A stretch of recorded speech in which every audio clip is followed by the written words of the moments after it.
திருச்சிற்றம்பலம். ஆடும் பெருவேல் அணி சேவல் என பாடும் பணியே பணியாய் அருள்வாய் தேடும் கயமா முகனை செருவில் சாடும் தனி யானை சகோதரன்.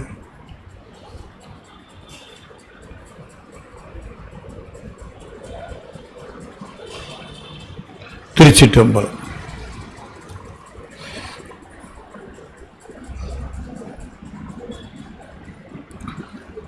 எழுதர் மலைகள் தேரா இறைவனை எல்லில் கங்குல் பொழுதொரு காலத்தென்றும் பூசனை விடாது செய்து தொழுதகை தலைமீதேற துளும்புக நீருள் மூழ்கி அழுது அடியடைந்த அன்பன் அடியவர்க்கு அடிமை செய்வாம். திருச்சிற்றம்பலம். தொல்லை இரும்பிரவி சூழும் தலை நீக்கி அல்லலறுத்து ஆனந்தமாக்கியது எல்லை மறுவா நெறியடிக்கும் பாதவூர் எங்கோன் திருவாசகம் என்னும் தேன். திருச்சிற்றம்பலம்.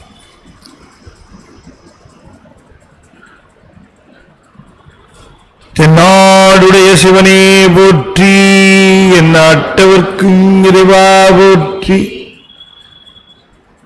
ஏகம்பத்துரையந்தாய் போற்றி, பாகம் மண்ணொரு ஆனாய் போற்றி, பராய்த்துறை மேவிய பரணே போற்றி, சிராப்பள்ளி மேவிய சிவனே போற்றி, அண்ணாமலையமண்ணா போற்றி, கண்ணாரமுத கடலே போற்றி, காவாய் கனகத்திரளே போற்றி, கைலை மலையானே போற்றி போற்றி,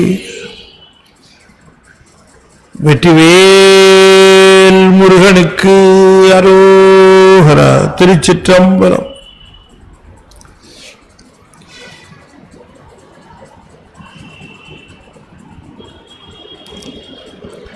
அண்ட சராசரங்களுக்கெல்லாம் அதிபதியாக விளங்கக்கூடிய முருகப்பெருமானுடைய ஒப்பற்ற பெருங்கருணையினாலே சென்னை ICF கமலமனார் சத்சங்கம் மிக சிறப்பாக நிகழ்த்தி கொண்டிருக்கக்கூடிய ஞான வேள்வியாக விளங்கக்கூடிய இந்த திருவாசக தொடரிலே திருச்சதகம் பகுதியிலே அனுபோக சுத்தி என்கிற பகுதியை இந்த தினம் சிந்திப்பதற்கு திருவருள் கூட்டியிருக்கிறது.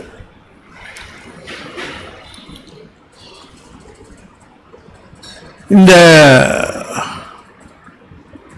நூலினுடைய சிறப்பு, நூல் ஆசிரியருடைய சிறப்பு,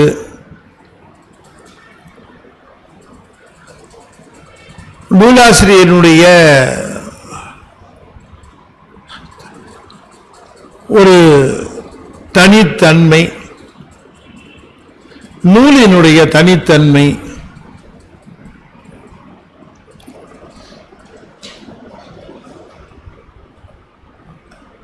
பக்தி நூல்கள் என்று சொல்லப்படுகிற பொழுது பல பக்தி நூல்கள் நம்மிடம் இருக்கின்றன. ஆனாலும் கூட திருவாசகத்திற்கு என்று ஒரு தனி இடம், நாம அதை அந்த நூலுக்கு தந்திருக்கிறோம்.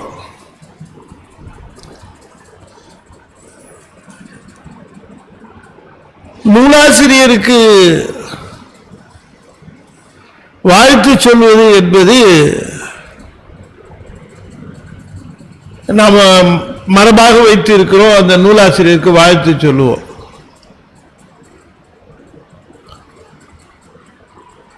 ஆனால் நூலுக்கே வாழ்த்து சொல்லுவது என்பது திருவாசகத்துக்கு மட்டும்தான் அமைந்த ஒரு தனி சிறப்பு. நூலாசிரியருக்கு ஒரு வாழ்த்து சொல்லுவார்கள், ஞானசம்பந்தருக்கு வாழ்த்து சொல்லுவார்கள், திருநாவுக்கரசருக்கு சொல்லுவார்கள், சுந்தரமூர்த்தி சாமி சொல்லுவார்கள், எல்லாருக்கும் சொல்லுவார்கள். அதே போல மணிவாசகருக்கும் வாழ்த்து சொல்ல, திருவாசகத்துக்கும் வாழ்த்து சொல்லுகிற பொழுது மணிவாசகருக்கு வாழ்த்து சொல்லுவதோடு அவர் செய்த திருவாசகத்துக்கு ஒரு தனி வாழ்த்து நிறைய, அது ஒரு தனி சிறப்பு. தொல்லை இரும்பிறவி சூழும் தலை நீக்கி அல்லலெடுத்து ஆனந்தமாக்கியதே எல்லை மறுவா நெறியளிக்கும் வாதவூர் எம்கோன் திருவாசகம் என்னும் தேன் அப்படின்னு திருவாசகத்துக்கு வாழ்த்து. திருவாசகம் செய்தவரை அங்க ஒன்றும் சொல்லல, எங்கோன்னு சொல்லிட்டாங்க, வாதவூர் எங்கோன் அப்படின்ட்டாங்க, அவ்வளவுதான். ஆனா வாழ்த்து யாருக்கு? திருவாசகத்துக்கு வாழ்த்து. அது ஒரு தனி சிறப்பு, இந்த திருவாசகத்துக்கு ஒரு தனி சிறப்பு.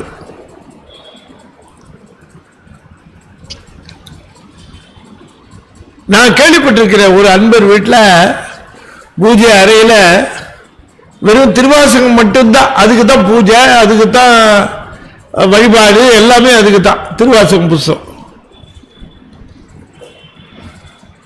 ஒரு தங்க பேழையில வச்சு, ஒரு அற்புதமான ஒரு பேழையில வச்சு அதுக்கு நித்தியமா விளக்கேத்தி ஊதுவத்தி காட்டி, அந்த மாதிரி அவ்வளவு அந்த திருவாசகம்.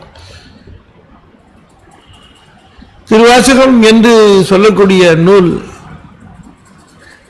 நம்முடைய ஆன்ம உணர்வை செப்பனிடுகிற நூல் இல்லையா? இப்ப நம்ம போறோம், ரோட்ல போறோம்,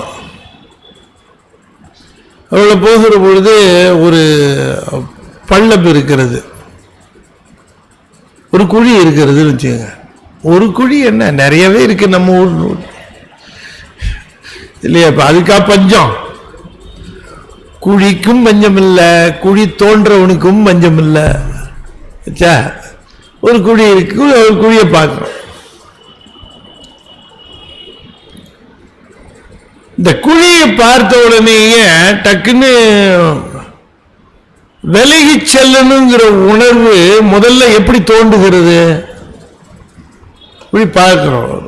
விலகி செல்லணுங்கிற உணர்வை முதலில் தோற்றுவிப்பது எது? முதல்ல அந்த உணர்வு தோற்றுவிக்கிற வாயில் எது? வாசப்படி கண்ணு இல்லைங்களா? அந்த கண்ணு அந்த குழிய காட்டும். குழிய காட்டின உடனே இங்க ஒரு ஏத்தா மாதிரி ஒரு குழி இருக்கு அப்படின்னு அது கண்ணு உணர்வு காட்டும். உடனே அந்த அறிவு என்ன பண்ணும்? அப்ப கொஞ்சம் பாதைய மாத்திப்போ அப்படின்னு அதை மாத்தி விடும். அப்ப நேராக செல்லுவதற்கு இந்த கண் என்னும் கருவி அந்த உணர்விலே அதனை நேராக செலுத்துவதற்கு கருவியாக இருக்கிறது இல்லையா? நடையை நேராக செலுத்துவதற்கு. அதுபோல நம்முடைய வாழ்க்கை நமக்கு பல்வேறு விதமான உணர்வுகள் வரும். அந்த உணர்வுகளிலே நமக்கு குழி தோன்ற உணர்வுகள் இருக்கும். அப்ப அந்த குழி தோன்றுகிற உணர்வுகள் இருக்கிற போது இது குழி, இதுல விழுந்துராதேன்னு கண்ணு சொல்லுவது போல இது குழி, இதுல மாட்டிக்காதேன்னு சொல்லுகிற ஒரு மிகப்பெரிய சாதனம், கருவி எதுன்னு கேட்டா திருவாசகம். திருவாசகத்தையே ஓதிக்கொண்டிருக்கிறவர்களுக்கு குண்டு குழி தெரியும். நான் புரியுதா உங்களுக்கு? திருவாசகத்தையே ஓதிக்கொண்டிருக்கிறவர்களுக்கு குண்டு குழி தெரிஞ்சிடும். அப்ப அவங்க அந்த குண்டு குழியை விட்டு விலகி செல்லுவதற்குரிய உணர்வை அவர்கள் பெறுவார்கள். விலகி செல்வதற்குரிய உணர்வை பெறுவார்கள்.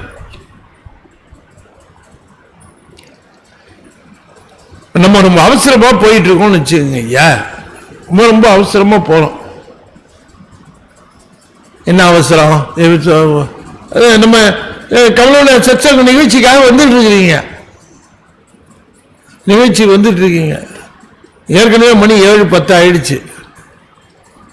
ஐயா பேரெல்லாம் 7 மணிக்கு வந்துடுறாரு. நிகழ்ச்சி ஆரம்பிச்சிருமோ என்னவோ, அவசரமா போயிடணும் அப்படின்னு 7 மணிக்கு நிகழ்ச்சி ஆச்சு போகணும்னு சொல்லிட்டு நீங்க அவசரமா கிளம்புறீங்க. அப்பத்தான் தூருக்க பாக்குறீங்க ஒருத்தர் அவரு என்ன சொல்லுவாங்க, அது சும்மாவே ரம்மம் போடுவாரு. அதுவும் நம்ம மாதிரி ஆள்லாம் கிடைச்சதுன்னா அவரு விட மாட்டாரு. இப்ப அந்த கண்ணு என்ன பண்ணுது, காட்டிடுச்சு. So and so is coming, is coming towards you, உன்னையை நோக்கியே வந்து கொண்டிருக்கிறார். அப்படின்னு உடனே என்ன பண்ணணும், டக்குன்னு என்ன பண்ணுவோம் நம்ம? நான் கேட்கிறேன், உன்னை கேட்கிறேன், நீ என்ன பண்ணுவ? அடாடாடா, நல்ல பதில், நல்ல பதில். இதான் கேட்டேன். கை தட்டுங்க சார், நாங்க கை தட்டுறதுக்கு தயாரா இருக்கோம். பாப்பா என்ன சொல்லிச்சுன்னு காதுல விழலையே. சரி, நீங்க கை தட்ட சொன்னீங்களேங்கிறதுக்காக நாங்க கை தட்டிடுறோம். தட்டுல புறமா சொல்லுங்க என்ன சொல்லிச்சு. அப்படி பார்க்கிறோம். பார்த்த உடனே அவரு வந்துட்டு இருக்கிறாரு. நம்ம நேரத்தை வீணாக்கிறோம், நம்ம போற காரியம் இதாகும் அப்படின்னு சொன்ன என்ன பண்ணுவோம்னா அப்படியே திரும்பிடுவோம். அப்படியே அவருக்கு எதிர் சைடில் திரும்பிடுவோம். அவருக்கு எதிர் சைடில் திரும்பிடுவோம். அந்த பக்கமா பார்த்து இருப்போம். அந்த பக்கமா பார்த்து அப்படி கொஞ்சம் தூரம் நடந்துட்டு இந்த பக்கம் போறதா அந்த பக்கம் போறதா அதில் அப்புறம் டிசைட் பண்ணுவோம். முதல்ல முகத்தை காட்டக்கூடாது, திரும்பிடணும். டக்குன்னு அப்படியே ஒரு about turn அப்படின்னு ஒரு அப்படி திரும்பிடுவோம் இல்லையா? அப்ப ஒரு விஷயம், அந்த விஷயம் நம்முடைய ஆன்மீக உணர்வை தடை செய்யும். அது நமக்கு தடையாக விளங்கும். நாம சென்று கொண்டிருக்கக்கூடிய அந்த நெறியில இது தடையாக வந்து சேரும் அப்படின்னு தெரிஞ்ச உடனேயே திருவாசகம் உடனே சொல்லும் about turn அப்படின்றோம். திரும்பிடு அப்படின்னு உடனே அந்த திரும்புறதுக்கான அறிவுரை கொடுக்கும். திருவாசகம் கூடிய மட்டும் உங்களை சிவத்தோடு சேர்த்து வைக்கிறதுக்கு முயற்சி செய்கிற மிகப்பெரிய சாதனம். அது ஓதிக்கிட்டே இருக்கும்போது கூடிய மட்டும் உங்களை சிவத்தோட சேர்த்தே வைக்கிறதுக்கு முயற்சி பண்ணும். It will ensure your association with the Lordship. அவரோட சேர்ந்து இருக்கிறதுக்கு அது ஒரு சாதனமா இருக்கும். உங்களுக்கு ஃபீல், அந்த பெருமானோடு இருக்கக்கூடிய உணர்வு, பெருமானோடு நினைப்பு, இதெல்லாம் திருவாசகத்தை நாம கொஞ்சம் அப்படி ஓதுகிற பொழுது, கேட்கிற பொழுது ஏற்படுகிற உணர்வுகள். இது நான் உங்களுக்கு சொல்றது, இது சீக்கிரமா இது வேறு எந்த சாதனத்தினாலும் you cannot gain. உங்களால அதை அச்சீவ் பண்ண முடியாது, உங்களால அதை பெற முடியாது. வேற எந்த சாதனத்தினாலையும் சிவபெருமானை எப்பொழுதும். இப்ப சில பேர் போட்டோ வச்சுக்கிறாங்க, சில பேர் போட்டோ வச்சுக்கிறாங்க இல்லையா, வச்சுக்கிட்டு இப்படி பாக்குறாங்க. சில பேர் நமசிவாய மந்திரத்தை சொல்லிக்கிறாங்க. எப்படியாவது இந்த தொடர்பை ஏற்படுத்திக்கிறதுக்கு என்ன செய்யலாம் அப்படிங்கிறப்ப அவரவர்களுக்கு உரிய அந்த சாதனத்தை அவர்கள் பயன்படுத்திக் கொள்கிறார்கள், அதை பின்பற்றுகிறார்கள். இதிலே ரொம்ப சிறப்பான ஒரு இது என்ன அப்படின்னு கேட்டா, நாம நம்ம பெருமானோட நமக்கு இருக்கக்கூடிய நெருக்கத்தை கொஞ்சம் கூட இடைவெளி விடாம அது அப்படியே இருக்கிற மாதிரியே கூடவே இருக்கிற மாதிரி இருக்கிறதுக்கு நாம என்ன செய்யணும் அப்படின்னு சொன்னா, போட்டோ வச்சுக்கிற மாதிரி, அஞ்செழுத்து வச்சுக்கிற மாதிரி அப்பப்ப திருவாசகத்துல ஒரு பாட்டை எடுத்து சொல்லிக்கிட்டே இருக்கணும். ஒரு பாட்டை எடுத்து சொல்லிட்டு இருக்கணும். என்ன சிக்கல்னா, பாட்டு ஞாபகத்தில் இருந்தாலும் எடுத்து சொல்லலாம், ஞாபகம் இருக்காது. அப்ப என்ன செய்யணும், ஞாபகத்தில் இருக்கிறவர்கள் ஞாபகத்தில் சொல்லிடலாம். ஞாபகத்தில் இல்லை அப்படின்னு சொன்னா குட்டி புஸ்தகம் வச்சுக்கணும், பையில குட்டி புஸ்தகம் வச்சுக்கணும். திருவாசக புஸ்தகம் வந்துருச்சு, குட்டி புஸ்தகம் எல்லாம் வந்துருச்சு, எவ்வளவு பெருசு. அதை எடுத்து வச்சுக்கிட்டு அதுல இருந்து ஒரு பாட்டை படிக்கணும். கண்ணால பார்த்து அந்த பாடலை படிக்கணும். படிக்கும் பொழுது கூடிய மட்டும் உங்களால முடியுமானால் அந்த பாடலை படிக்கும் போது உங்கள் செவி கேட்கிற மாதிரி படிக்கணும். செவி கேட்கிற மாதிரி அந்த பாடலை படிக்கணும். இம்மிடியட்டா பாருங்க, நீங்க டக்குன்னு சாமியோட ஒட்டிடுவீங்க. சாமியோட டக்குன்னு ஒட்டிடும். அது நினைப்பை ஈர்க்கும். அந்த நினைப்பை ஈர்ப்பதில் ரொம்ப வல்லமை உடையது என்று நான் கூட சொல்லல. மாற்று சமயத்தவர்கள் திருவாசகத்தை ஓதி அவருடைய பெருமையை பேசுகிறவர்கள் சொல்லுகிறார்கள், எப்படியோ இது ஆர்வத்தை ஈர்க்கிறதுன்றாங்க. கவனத்தை ஈர்க்கிறது, ஆர்வத்தை ஈர்க்கிறது திருவாசகம் என்று சொல்லுகிறார்கள்.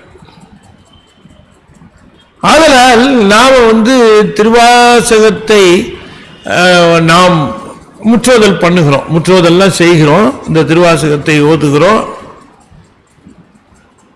பல பேரோடு சேர்ந்து திருவாசகத்தை ஓதுகிறோம், ரொம்ப சிறப்பு. கூட்டாக இருந்து திருவாசகத்தை முழுமையாக ஓதுகிறோம், ரொம்ப சிறப்பு.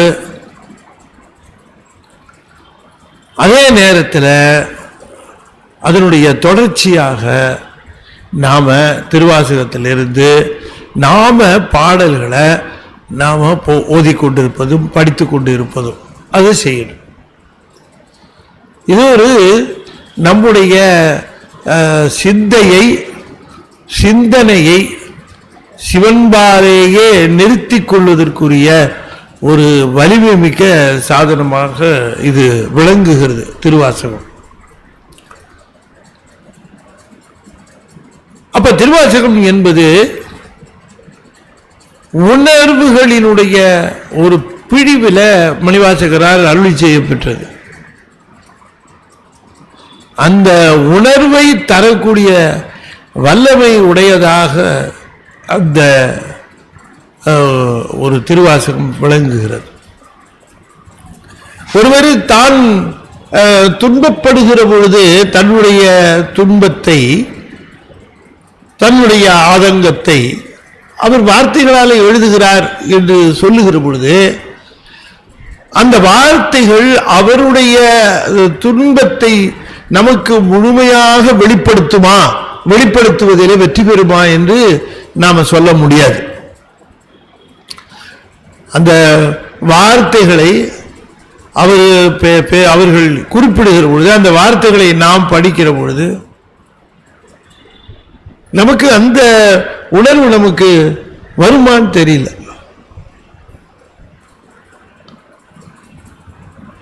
உதாரணமா ஒருத்தர் மேல கீழே விழுந்துட்டாருன்னு வச்சுக்குவோம். மேல நடந்துட்டு கீழே விழுந்துட்டார்.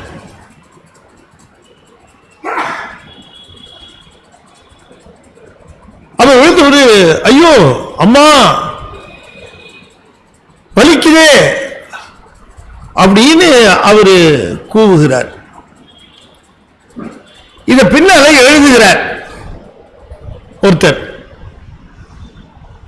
அவர் மேலே எழுந்து வந்தார், காலை இடறி கீழே விழுந்தார். விழுகிற பொழுது ஐயோ அம்மா வலிக்கிறதே என்று கத்தினார் அப்படின்னு. இதை படிக்கும் பொழுது ஐயோ அம்மா வலிக்குதேன்னு சொல்லி படிக்கும் பொழுது நமக்கு வலிக்குமா? என்ன ஒன்றும் சொல்ல மாட்டேங்கிறீங்க? நமக்கு வலிக்குமா? வலிக்காது. சரி, வலிக்க வேணாம், ஐயோ அவருக்கு வலிச்சிருக்குமேன்னு இரக்கம் தோணுமா? வலிக்குதே, சாதாரணமா வலிக்குதே அப்படின்னு தான் தோணும். வலிக்குதேன்னு படிக்கும் போது நமக்கு அந்த உணர்வு தோன்றாது. வலிக்குதே அப்படின்னு தான் சொல்லிடுவோம். வலிக்குதே அப்படின்னு நமக்கு நிஜமாவே வலிக்குதுன்னு வச்சுக்கோங்க, வலிக்குதே அப்படின்னு சொல்லுவோம். ரெண்டுக்கும் வேறுபாடு இருக்கா இல்லையா? இன்னொருத்தர் வலிக்குதேன்னு சொன்னதை சொல்லுகிற பொழுது, வலிக்குதேன்னு சொல்லுகிற பொழுதும், எனக்கே வலிக்கிற பொழுது நான் வலிக்குதேன்னு சொல்லுகிற பொழுதும் ரெண்டும் ஒண்ணா இல்ல. அது அதுல வெறும் சொற்கள் மட்டும் இருந்தது, உணர்வு இல்லை. இதுல சொற்களோடு சேர்த்து உணர்வு இருக்கு. அப்ப திருவாசகத்தில் இருக்கக்கூடிய ஸ்பெஷல் என்னன்னா சொற்களோடு சேர்த்து அதுல மணிவாசகருடைய உணர்வும் சேர்ந்து இருக்கிறதுனால அந்த வலியை உணர முடியுது நம்மால. அது அந்த சொற்களுக்கே இருக்கக்கூடிய பலம். அதனாலதான் திருவாசகம் நம்முடைய உள்ளத்தை ஏன் உருக்குகிறது மற்றவர்கள் சொற்கள் போல் அல்லாமல் என்று கேட்டால் சொற்களிலே உணர்வுகளை பிழிந்து அவர் தந்திருக்கிறார். இந்த பகுதி அனுபோக சுத்தி அப்படின்னு கொடுக்கிறார். இந்த அனுபோக சுத்திங்கிறது நான் உங்களுக்கு முன்னமே சொன்னேன். இந்த பாடல் பகுதிகளுக்கெல்லாம் தலைப்பு இட்டது பின்னால வந்த அருளாளர்கள், பின்னால வந்த அறிஞர்கள், சான்றோர்கள். அவங்க இந்த பகுதியை பார்த்துட்டு 100 பாட்டு சேர்ந்த மாதிரி இருக்கிறத பார்த்துட்டு 100 பாட்டை பார்த்த உடனே இந்த பையன் தனியா இதை பிரிச்சு எடுத்துட்டு எங்கேயாவது தனியா அதை வச்சிட போறான், இல்லாட்டி நூல்ல இருந்து மிஸ் ஆயிட போகுது, இல்ல இந்த 100 பாட்டையும் சேர்த்து படிக்கிறதுக்கு சோம்பேறித்தனம் போறான் அப்படிங்கிறதுக்காக என்ன பண்ண நினைச்சாங்களோ தெரியல. 10 பாட்டா தொகுத்து 10 பாட்டுக்கு ஒரு தலைப்பை கொடுத்துட்டாங்க. அப்படி அவங்க கொடுத்த தலைப்பு தான் இது. அப்படி தலைப்பு கொடுக்கிற பொழுது அனுபோக சுத்தி அப்படின்னு இந்த பகுதி கொடுத்தாங்க. ஒரு தலைப்புக்கு முன்னாடி இந்த முந்தின 10க்கு முன்னாடி அதுக்கு முந்தி இருக்கிற ஒரு 10க்கு தலைப்பு கொடுக்கிற போது ஆத்ம சுத்தி அப்படின்னு கொடுத்தாங்க இல்லைங்களா? ஆத்ம சுத்தின்னு கொடுத்தாங்க அதுக்கு தலைப்பு. அது நம்ம விரிவா பார்த்தோம் அந்த ஆத்ம சுத்திய. ஆன்மா எப்படி சுத்தி என்று சொல்வதை எப்படி எடுத்துக்கொள்ளலாம் அப்படிங்கிற அந்த ஆன்ம சுத்தியை பற்றி நாம அதை பற்றி நாம பேசணும், நிறைய பேசணும். ஆத்ம சுத்தி அப்படிங்கிறது இந்த தசகாரியத்தில் வருகிற ஆத்ம சுத்தி எல்லாம் பத்தி கூட அப்ப நம்ம குறிப்பிட்டோம். ஆன்மா சுத்தமாகிறது ஆன்ம சுத்தி, அது நல்லா தெரியுது இல்லையா? பேர்லயே ரொம்ப தெளிவா ஆன்ம சுத்தி அப்படின்னா என்ன வருது? ஆன்மா சுத்தமாகிறது. இப்போதைக்கு நடக்கிற வேலை இல்லை அதுன்றாலும் கூட ஆன்ம சுத்தி அப்படிங்கிறது ஆன்மா சுத்தமாவது அப்படின்னு அது புரிஞ்சிருச்சு நமக்கு. அனுபோக சுத்தி அப்படின்னு ஒண்ணு கொடுக்குறாங்க. இது என்ன அனுபோக சுத்தி அப்படின்னு?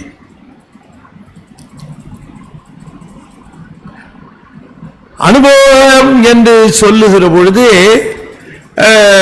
நம்ம என்ன சொன்னா அது போகத்துக்கு பக்கத்துல இருக்குன்னு தெரியும். அனுபவம்னா என்ன அர்த்தம்? போகத்துக்கு பக்கத்துல. பெங்களூர் போயிட்டு இருக்காரு ஒருத்தர் கார்ல, அவரை கேட்கும் எங்கப்பா போயிட்டு இருக்கிற அப்படின்னு கேட்டோம்.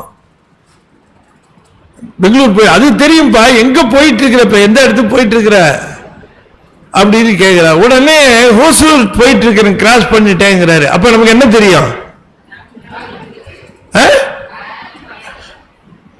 இப்ப பெங்களூர் போகம்னா ஹோசூர் அனுபவம். புரியுதா உங்களுக்கு? அனுபவம்னு ஒண்ணு இருக்கு, ஒரு ஸ்டேஜ். போகம் அனுபவிக்கிறதுக்கு முன்னாடி அனுபவம். அனுபவம் என்று சொல்லுவதை எந்த இடத்தை எதை குறிப்பிடுகிறாருன்னு பார்க்கணும். போகம் நல்லா தெரிஞ்சிடுது. போகம் என்ன? சிவத்திடம் பெறுகின்ற அனுபவம். சிவத்திடம் பெறுகின்ற அனுபவம், சிவத்திடம் பெறுகின்ற அனுபவம், அதுதான் போகம். போகமாத்த பூமுலையாள் அப்படின்பாரு யாரு? நம்ம ஞான சம்பந்த பெருமான்.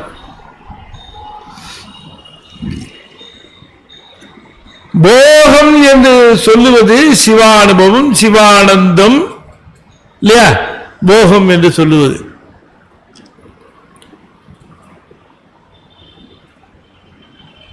இப்ப பொதுவா போகம்னா நம்ம என்ன நினைப்போம்? போகம்னா என்ன?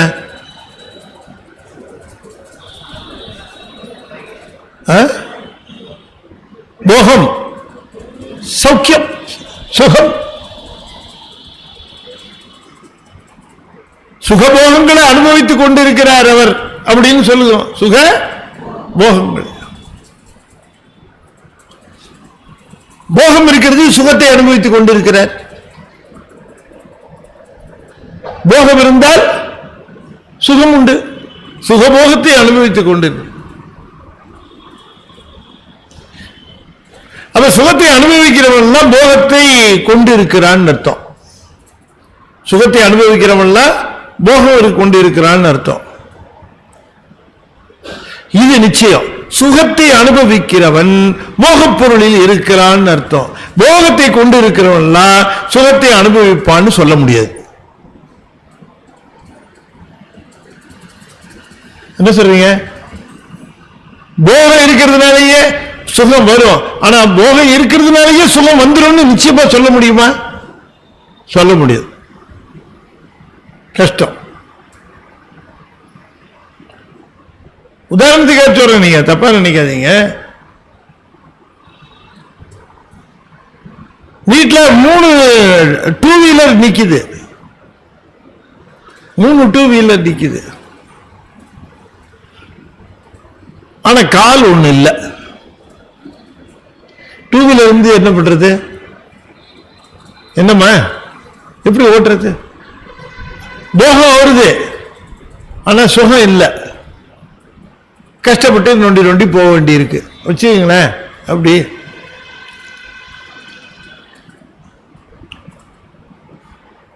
இந்த போகங்கள் என்று சொல்லக்கூடியவை நிலையில்லாதவனையாக இருக்கிற பொழுது நிலையில்லாத சுகம்.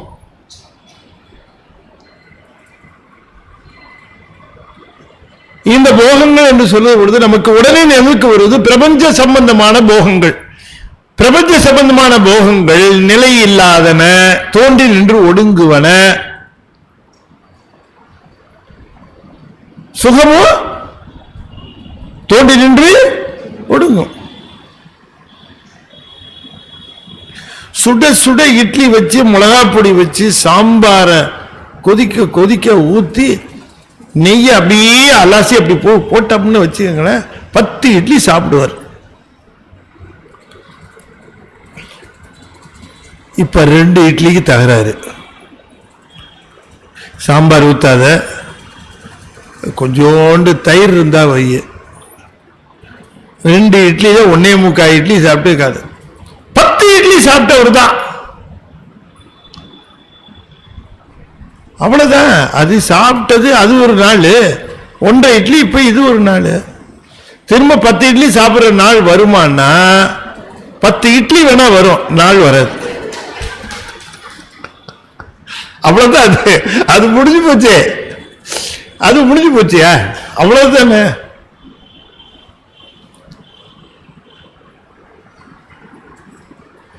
காலையில இருந்து சாயந்தரம் வரைக்கும் ஆபீஸ்ல வேலை பார்த்துட்டு சாயந்தரம் ஃப்ரெண்ட்ஸோட 2 ரவுண்டு எல்லாம் சுத்திவிட்டு நைட் ஷோ சினிமா பார்த்துட்டு 2:30 மணிக்கு வீட்டுக்கு வந்து படுத்துட்டு அவ்வளவு சுத்தம் முடிஞ்சது. இப்ப ஆபீஸ் 5:30 மணிக்கு முடியும் போது எப்படா முடியும்? அப்ப சுத்தி இப்ப சுத்த முடியுமா? முடியாது, சுத்த முடியாது, உடம்பு போயிடுச்சு. இதெல்லாம் சுகம் அனுபவிச்சேன், ஆனால் அது தோன்றிச்சு ஒரு நாள், நின்றுச்சு ஒரு நாள், போயிடுச்சு ஒரு நாள் இந்த சுகம். எனவே நான் இந்த பிரபஞ்சத்தை பொறுத்த வரைக்கும் இந்த போகங்களிலிருந்து பெறுகின்ற இன்பம் நிலையானது அல்ல. காரணம், போகம் என்பதே நிலையானது அல்ல, போகம் என்பதே நிலையானதல்ல. எனவே போகத்தால் வருகிற இன்பமும் நிலையானதல்ல.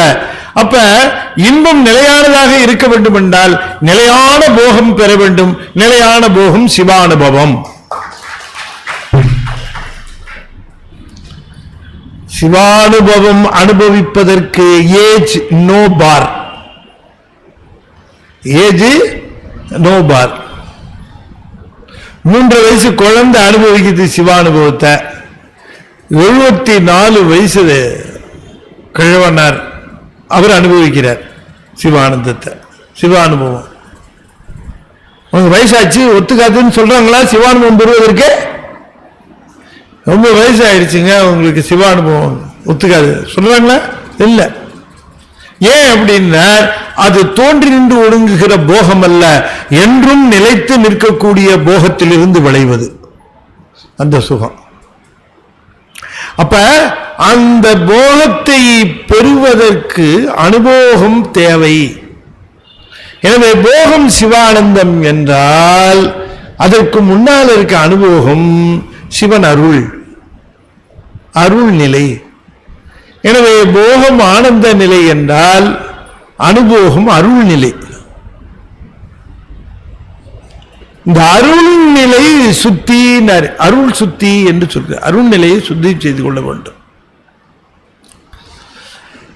அப்ப இந்த அருளை பெறுகின்ற நேரத்திலே, ஆன்ம சுத்தியிலே அருள் பெறுகின்ற பொழுது இந்த அருளை அருளினால் மேலும் மேலும் ஆன்மா தன்னை சுத்தி செய்து கொள்ள வேண்டும்.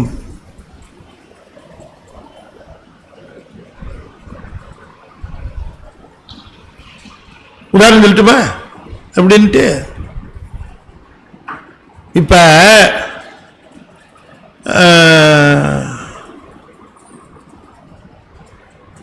நம்ம வீட்டில் சாப்பிட கூப்பிட்றாங்க, வச்சு சாப்பிட போகிறோம், தட்டை எடுத்து வைக்கிறாங்க. என்ன பண்ணுறோம், தட்டில் தூசு இருக்கும் போட்டு தட்டை கை வச்சு நல்லா கழுவுறோம், தட்டை நல்லா கழுவுறோம். கழுவி முடிச்சுட்டு உண்மையிலேயே சுத்தம் என்னன்னா கையை திரும்ப கழுவணும். கழுவவும் மாட்டோமா? தட்டை கழுவுறது ஆன்ம சுத்தி, கையை கழுவுறது அனுபவ சுத்தி. அவ்வளவுதான், ஒன்றுக்கு ஒன்று தொடர்புடையது. ஆன்ம சுத்தி செய்த பிறகு அந்த அருளை சிவானுபவத்தை பெறுவதற்கு உரிய நிலையை உறுதிப்படுத்திக் கொள்வது, உறுதிப்படுத்திக் கொள்வது. இன்னும் சொல்றேனே, இன்னொரு உதாரணம் சொல்லுங்க. என்னமோ உள்ளுக்குள்ள கம்ப்ளைண்ட், உடம்புக்குள்ள ஏதோ ஒரு பிரச்சனை, கை கால்லாம் அப்படியே சொறி சொறியா ஆயிடுச்சு, புண்ணு முன்னா ஆயிடுச்சு, அப்படி வந்துருச்சு. கை கால்லாம் புண்ணு முன்னா ஆகுது, கொப்பளை வருது, பார்த்தா கை. டாக்டர்கிட்ட டாக்டர் என்ன பண்ணுவாரு? டாக்டர் என்ன பண்ணுவாரு? ஃபீஸ் கொண்டு வந்திருக்கான்னு கேட்பார். சைதாப்பேட்டையில் ஒரு ஆஸ்பத்திரி, நான் பொய் சொல்ல, சைதாப்பேட்டையில் ஒரு ஹாஸ்பிட்டல் இருக்கு.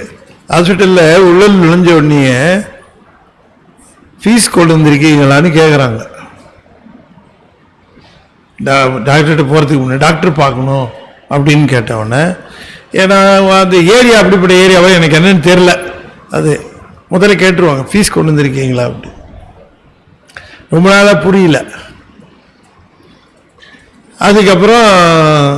அப்புறம் தான் எனக்கு புரிஞ்சுது. என்னன்னு கேட்டால், பக்கத்திலேயே கவர்மெண்ட் ஆஸ்பத்திரி, தர்ம ஆஸ்பத்திரி இருக்கு. அவன் இங்கே நுழையிறதுக்கு பதிலாக இங்கே நுழைஞ்சிட்டான்னு வச்சுக்கோங்க, அதனால பார்க்கணும்ல டிஃபரன்ஸு. அதனால அது கேட்கறது நியாயம்தான். நான் கூட முதல்ல என்ன இப்படி கேட்குறாங்களே ஃபீஸ் கொண்டு வந்திருக்காங்க அப்படின்ட்டு. ஏன்னா நான் போனேன், என்ன கேட்டாங்க ஃபீஸ் கொண்டு வந்திருக்கீங்களான்ட்டு. அது கொண்டு வந்திருக்கேன், இப்போ முதல்ல கட்டிடுங்க சார். முதல்ல கட்டிட்டோம், அங்கே முதல்ல கட்டி வாங்கிருச்சு. சரி, இப்போ மருத்துவர்கிட்ட போகிறோம், மருத்துவர் பார்க்குறாங்க, என்ன வச்சுக்கிறாங்க கையில் பார்க்குறாங்க, ஒரு மருந்து கொடுக்குறாங்க, மருந்து சாப்பிட்றோம். என்னமாவது?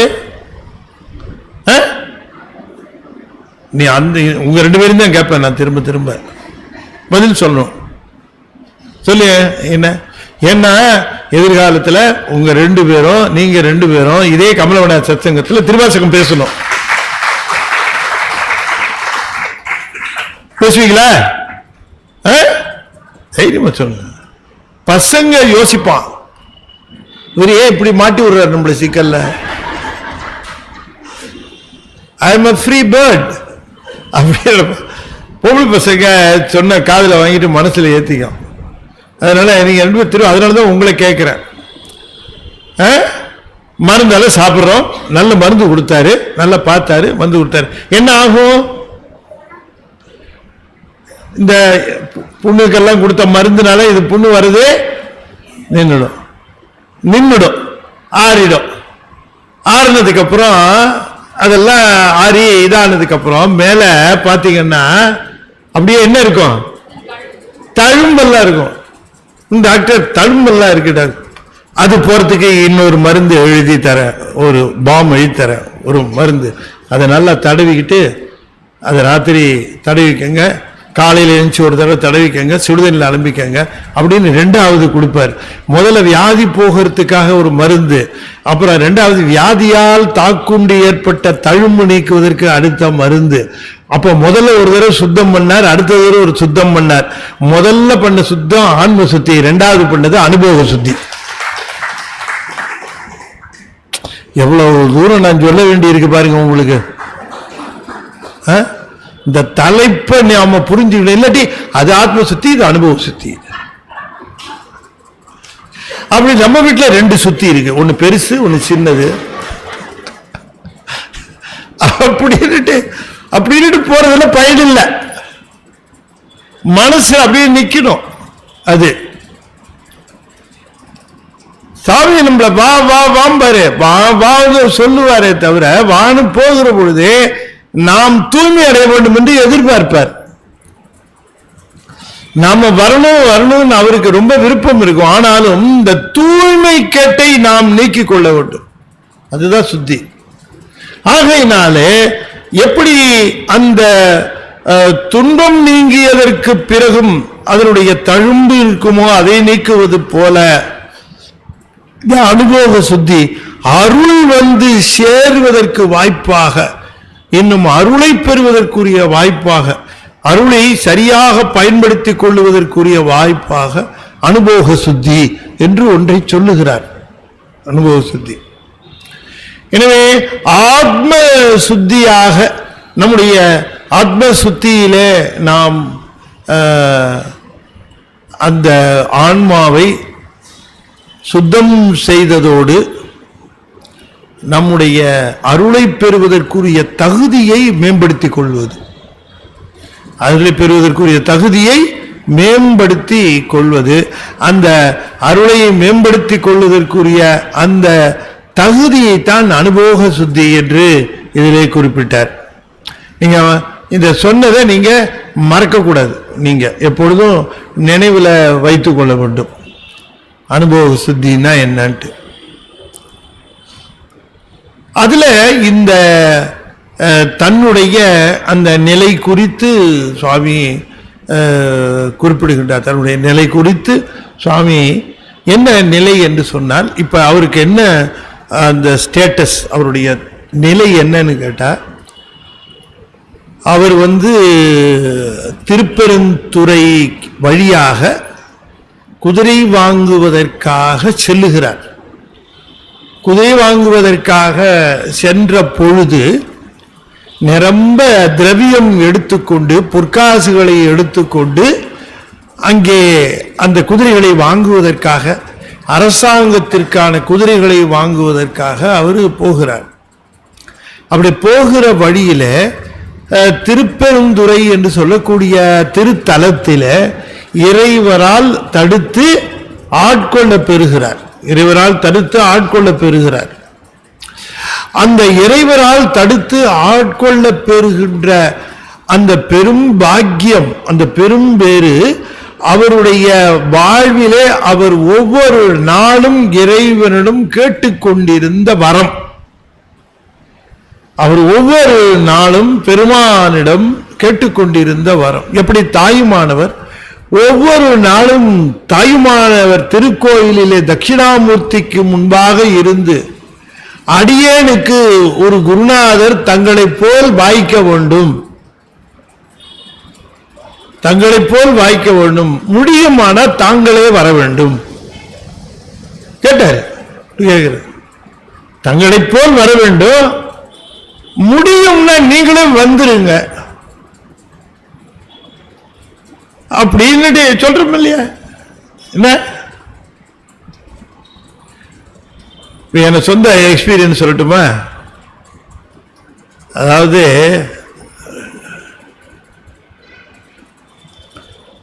அப்படி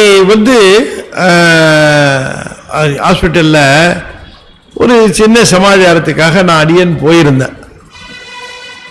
அப்படி போயிருக்கிற பொழுது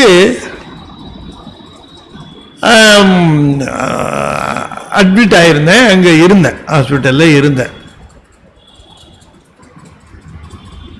என்னோட உதவி ஆசிரியர் என்னை கவனிக்கிறதுக்காக கூடவே இருந்தாங்க, அவங்க தான் இருந்தாங்க. என்னை கொண்டு போய் ஆஸ்பத்திரியில் சேர்த்தது நம்ம ராம்மோகன் ஐயா தான். என்னை அழைச்சின்னு போய் அது சேர்த்தார். அங்க ஒரு பார்த்து கொள்ளலாமேன்னு ஒரு நாள் 2 நாள் இருக்கு. அப்ப எனக்கு ஒரு சிறு ஒரு உபாதை. அப்ப அது மருத்துவர்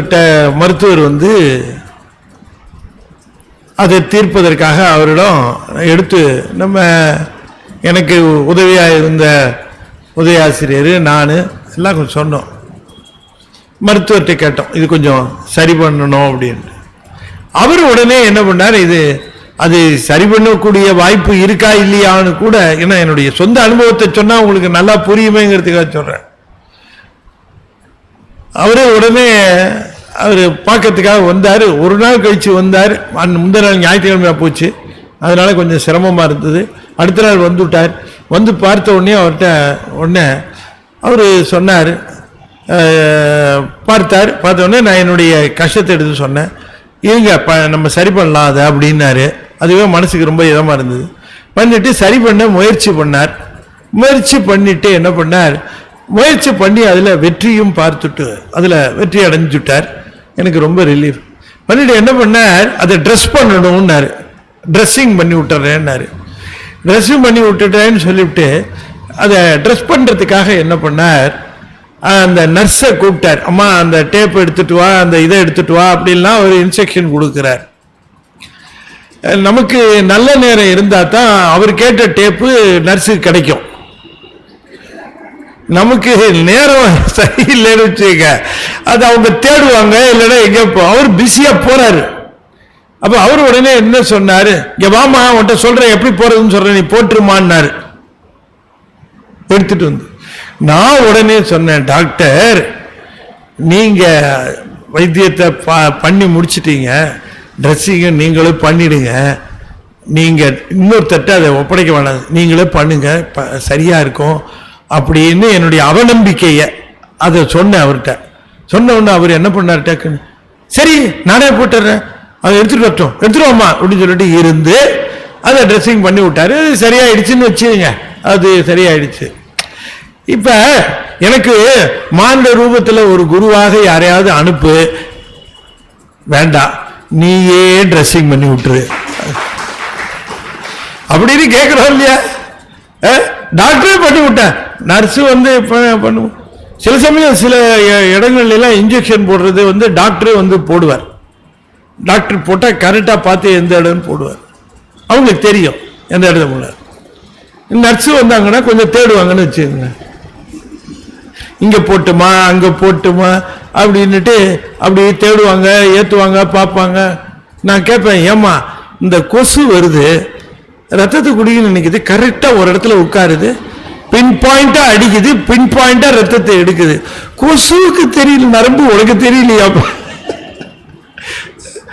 அது கரெக்டா வெயின்ஸ் பார்த்து என்னங்க, அது நம்ம கையை கால ஆட்டிட்டு இருக்கும் போதே கரெக்டா லொக்கேட் பண்ணி இங்கதான் வெயின்ஸ் இருக்குன்னு நல்லா சரியா உட்கார்ந்து தவறதே இல்லை. அப்படி வெயின்ஸை கரெக்டா அடிக்குது, நீடுல கரெக்டா விடுது, விட்டு இழுக்குது. இழுக்கிறப்பதான் நமக்கு தெரியுது சுருன்னு, அப்புறம் தான் நமக்கு உணர்ச்சி வருகிறது.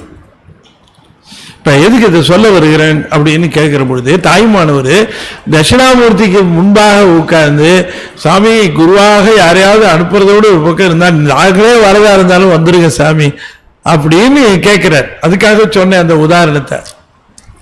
நாமும் கேட்கும்போது சாமிகிட்ட கேட்கும்போது, சாமி நீ குருவா வா சாமி, குருவாய் வருவாய் அருள்வாய் குகனே அப்படிதான் நாம கேட்கிறோம். அப்ப அவர் பார்த்துட்டு சரி ஒரு நல்ல குருவே அவரே அனுப்பிச்சாலும் அனுப்புவார். அவரு தட்சிணாமூர்த்தியே குருவா வரணும்னு சொல்லும் போது கொஞ்சம் கூட குறைவில்லாத ஒரு குருநாதர் மௌனகுரு வந்தார் இல்லையா? சிறப்பான குருநாதர் மௌனகுரு அவருக்கு. அப்ப மௌனகுரு வந்து உபதேசம் பண்ணப்புறம் 1-2 இடத்துல சொல்லுகிறார், சாமி நீ வந்திருந்தா கூட இவ்வளவு சிறப்பா இருந்திருக்குமா தெரியல, இந்த மௌனகுரு உன்னை விட சிறப்பா இருக்கிறார். இது எப்படி இருக்கு? நீங்களே வாங்க சாப்பிட்டு சொல்லிவிட்டு அப்புறமா மௌனகுரு சாமி உண்மையிலேயே சொல்ற, நீ வந்திருந்தா கூட இவ்வளவு சிறப்பா செஞ்சிருப்பியான்னு எனக்கு தெரியல. அப்படிதானே? அப்படித்தானே? எங்க அம்மா வந்திருந்தா கூட இவ்வளவு அற்புதமா சமைச்சிருப்பாங்களான்னு தெரியல, நீ வந்து சமைக்கிற சமையல் எனக்கு அவ்வளவு அற்புதமா இருக்குன்னு சொன்னா பரவாயில்ல, ஒரு பொய் தானே சொன்ன, என்ன தப்புகிற? அப்ப ஒரு மகிழ்ச்சி தானே. அப்படி அப்ப குருநாதர் வேணும்னு போய் நின்ன அந்த நிலையில மணிவாசகரும் அப்படியே குருநாதர் குருநாதர் குருநாதர். என்ன ஒரு வித்தியாசம்னா, மணிவாசகர் நல்ல தெளிவா தெரிந்து கொள்ளுங்க, மணிவாசகர் சிவபெருமானை குருவாக வர வேண்டும் என்று கேட்கவே இல்லை. சிவபெருமான் நீங்களே எனக்கு குருவா வரணும்னு கேட்கல. அவர் கேட்டது எனக்கு ஒரு குருநாதரை அனுப்பிச்சு வை, எனக்கு நான் வந்து சிக்கல் எல்லாம் மாட்டிக்கிட்டு இருக்கிறேன், இந்த பதவி இந்த பொறுப்பு இந்த புகழ் இதெல்லாம் எல்லாத்திலையும் மாட்டிட்டு இருக்கிறேன், என்னால வரவே முடியல, நீ எப்படியாவது என்ன மேல தூக்கி விடுறதுக்கு ஒரு குருநாதர் அனுப்பு அப்படின்னு தான் கேட்டார். ஆனா இந்த ஆள் பாருங்க, யாரையும் அனுப்பாம இவரே வந்துட்டார். அப்படின்னா என்ன? எனக்கு தெரிஞ்ச வரைக்கும் the luckiest man in the whole world is Manivasagar. மணிவாசகரம் மாதிரி ஒரு லக்கியஸ்ட் பர்சன் கிடையவே கிடையாது, இல்லவே இல்லை. ஆமா, அவரே குருநாதரா வந்துட்டார், சிவபரம் பொருளே குருநாதரா வந்துட்டார் அப்படின்னு சொல்லி சொன்னா அது ட்ரெண்ட் செட்டிங் மாதிரி. அதுக்கப்புறம் அவர் யாரும் அவரே குருநாதரா போனதா ஒன்றும் விஷயம் தெரியல, சாமிக்கு மட்டும்தான் வந்தார். ஆகையினாலே குருநாதராக பெருமானை அவர் பெற்றது வந்து அவர் எண்ணி எண்ணி பார்க்கிறார். சாமி கேட்டு வருதுங்கிற ஒரு பக்கம், கேட்காமையே கிடைக்கிறதுங்க ஒரு பக்கம். கேட்காமையே எனக்கு கிடைச்ச செல்வத்தை நான் நிறுத்தி வச்சுக்காம விட்டுட்டனே, அது என்னுடைய குறையா என்னன்னு தெரியலையே என்று அவர் வருந்துகிறார். அவருடைய வருத்தத்தை நாம் புரிந்து கொள்ள வேண்டும் என்று சொன்னால், மிகப்பெரிய ஒரு கிடைத்தற்கரிய ஒரு பொருள் கைக்கு கிடைப்பது போல இருந்து கிடைத்து அதை நழுவ விட்டால் நமக்கு வந்து எப்படி அந்த ஆற்றாமை இருக்குமோ அந்த மாதிரியான ஒரு ஆற்றாமை. என்னதான் பெருமான் நான் தில்லைக்கு வா, நான் உன்னை அங்கே பார்த்துக் கொள்கிறேன், தில்லை பொதுவெனில் வருக என்று பெருமான் சொன்னாலும் கூட மணிவாசகருக்கு தில்லை பொதுவெனில் வருக என்று சொன்னாரே பெருமான், அங்கே தம்மை ஆட்கொள்வாரா அல்லது வேறு ஏதாவது பணியா என்ன என்று புரியவில்லையே. தன்னை அழைத்து செல்ல வேண்டும், தான் மீண்டும் இந்த உலகத்திலே இந்த வாழ்வை தொடரக்கூடாது, எந்த காரணம் பற்றியும் இதுல தொடரக்கூடாது, அது எனக்கு வேண்டாம். ஏதாவது ஒரு சமாதானம் சொல்லி நீ இருந்துரு, அப்புறமா பார்க்கலாம், இது இந்த பொறுப்பு அதெல்லாம் வேணாம் எனக்கு. எந்த சமாதானம் சொல்லி என்னை சுவாமி இங்கே இருத்தி வைத்து விடக்கூடாது என்பதிலே மிக மிக கவனமாக இருந்தார் மணிவாசகர். அப்படிப்பட்டவர் கோயில் கட்டி இருப்பாரா?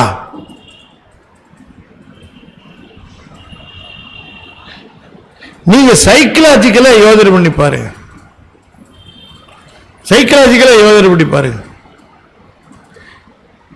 தில்லைக்கு வான்னு சொல்லிட்டார், உபதேசம் எல்லாம் பண்ணிட்டார், தீட்சை எல்லாம் பண்ணிட்டார், தில்லைக்கு வான்னு சொல்லிவிட்டார். தில்லைக்கு வான்னு சொன்னதனுடைய உண்மையான காரணம், உனக்கு இருக்கிற இஷ்யூஸ் எல்லாம் செட்டில் பண்ணிட்டு வா, பெண்ணிங் இருக்கிற அரியர்ஸ் எல்லாம் முடிச்சுட்டு வான்ட்டாரு. அவ்வளவுதான். அது ஆன்மா அதை செட்டில் பண்ணணும், சாமி அதை செட்டில் பண்ண முடியாது. பாக்கி இருக்கிற வினைகள், நாம் எடுத்துட்டு வந்த வினைகளை நம்ம தான் செட்டில் பண்ணணும். அதை சாமி செட்டில் பண்ணுவாருன்னு சொல்ல முடியாது, நாம தான் செட்டில் பண்ணணும். நான் செட்டில் பண்ணாம என்னுடைய வினைகளை எல்லாம் தூக்கி தூரம் எரிஞ்சிட்டு இங்க இருந்து கிளம்பவே முடியாது. நான் அதையெல்லாம் தீர்த்து ஆகணும். அதை முடிச்சாதான் இங்க இருந்து பர்மிட் பண்ணுவாங்க கிளம்புறதுக்கு. அப்ப சுவாமி இந்த மாதிரியான ஒரு சூழலில், தில்லைக்கு வான்னு சொன்ன சூழலில் அவரு அந்த கையில இருக்கிற பணத்தை எல்லாம் கொண்டா இங்க கோயில் கட்டலாம் அப்படின்னு கோயில் கட்டுவாரா? இல்ல, நீங்க சொல்லுங்க, உங்களுக்கு தோணுச்சுன்னா சொல்லுங்க. என்ன அழகப்ப ஐயா,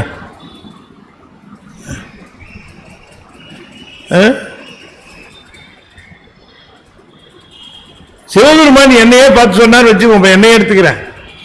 சிவபெருமான் என்ன சொல்றாருன்னு வச்சுங்க, நீ இந்த திருவாசக சொற்பொழிவை முடிச்சுட்டு, சொற்பொழிவெல்லாம் முடிச்சுட்டு நேராக என்ன தில்லைக்கு வா அப்படின்னு சொல்லிட்டு போயிட்டாருன்னு வச்சுங்க.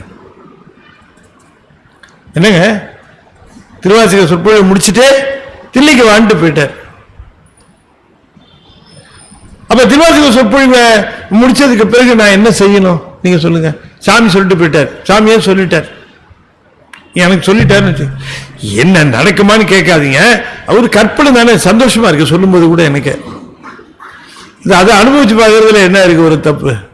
சாமி இப்படி நம்மளை சொல்லுவாரா, சொல்றதுக்கெல்லாம் தகுதி இருக்கா, அதெல்லாம் விட்டுருங்க.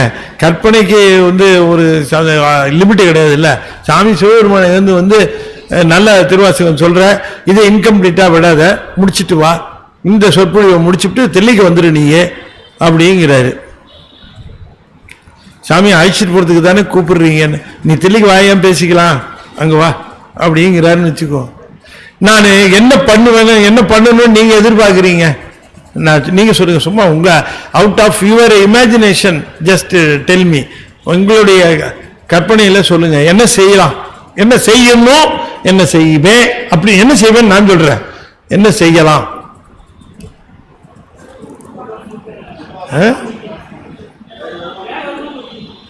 வேக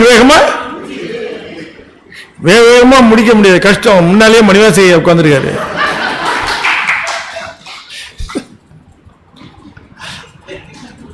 என்ன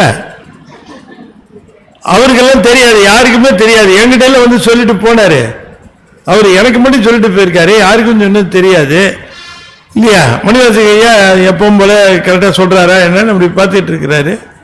நான் வேகமா எங்க பாக்குறது, சொற்பொழிவை சொல்லி முடிச்சுட்டு வான்னு சொல்லியிருக்காரு. நான் என்ன செய்யணும் அடுத்தது? சார் சொல்லுங்க சார், தினம் சொல்லணுங்கிறீங்களா? தில்லைக்கு வான்ட்டு போயிருக்காரு.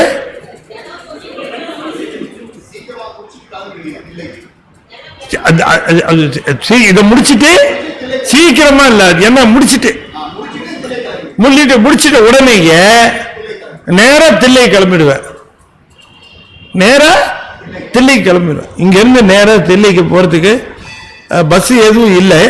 அதனால ஏதாவது ஒரு வாகனத்தை பிடிச்சி எப்படியாவது தில்லைக்கு போகணும், அதுலயே குறிக்கோளை சாமி சொல்லியிருக்காரு அப்படின்னு அந்த நினைப்பிலேயே தில்லைக்கு போகணுன்ட்டு நேரா போவேன். அப்படித்தானுங்க? நீங்களே சொல்றீங்க, நியாயமா சொல்றீங்க.